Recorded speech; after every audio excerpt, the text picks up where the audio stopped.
ಇವತ್ತು ಹಾಲಹಳ್ಳಿ ಗ್ರಾಮದಲ್ಲಿ ಏನು ಜಾಮಖಂಡಿನಿಂದ ಬಲ್ಕಿ ತಾಲೂಕಿನಿಂದ ಪ್ರಾರಂಭವಾಗಿದ್ದ ಲೋಕ ಜಾಗೃತಿ ಭೀಮ್ ಜ್ಯೋತಿ ವಿಚಾರ ಮಂಚದ ಏನು ಧಮ್ಮ ಕಾರ್ಯವನ್ನು ಚಾಲು ಮಾಡಿದರೆ ಶ್ರೀ ನಾಗನಾಥ್ ಬನ್ಸೋಡಿಯವರು ಸತತ ಇದು 11ನೇ ವರ್ಷ ಇದೆ. ನಾನು ಸಹ ಹುಣಸೂರು ತಾಲೂಕಿಗೆ ಬಂದೆ 4 ವರ್ಷದಿಂದ ನೋಡ್ತಾ ಇದ್ದೀನಿ ಅವರ ಕಾರ್ಯಗಳು.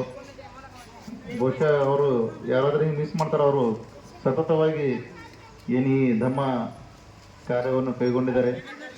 ಮೊಟ್ಟ ಮೊದಲನೇದಾಗಿ ಅವರಿಗೆ ಹಾಗೂ ಅವರ ತಂಡದವರಿಗೆ ಹೃತ್ಪೂರ್ವಕ ಅಭಿನಂದನೆಗಳು ಸಲ್ಲಿಸುತ್ತಾ, ತಥಾಗತ ಗೌತಮ್ ಬುದ್ಧರು ಇನ್ನೂ ಸಹ ಅವರಿಗೆ ಹೆಚ್ಚಿನ ಆರೋಗ್ಯ ಆಯುಷ್ಯ ಕಾಪಾಡಿ ಇನ್ನೂ ಸಹ ಜನರಿಗೆ ಭಾರತದಲ್ಲಿ ಬೌದ್ಧ ಧರ್ಮದ ಜಾಗೃತಿ ಬಗ್ಗೆ ಇನ್ನೂ ಜನಜಾಗೃತಿ ನೀಡಲಿ. ಅವ್ರ ತಂಡದಂತೆ ಎಲ್ಲ ಸಾಕಷ್ಟು ಮಳೆ ಇರೋದ್ರಿಂದ ಸ್ವಲ್ಪ ಮುಂಜಾಗ್ರತಾ ಕ್ರಮ ವಹಿಸ್ಕೋಬೇಕು ಅವರು. ಯಾಕಂತಂದರೆ ಸಾಕಷ್ಟು ನಮ್ಮ ಬೀದರ್ ಜಿಲ್ಲೆಯಲ್ಲಿ ಇವತ್ತು ಮಳೆ ಆಗ್ತಾಯಿದೆ.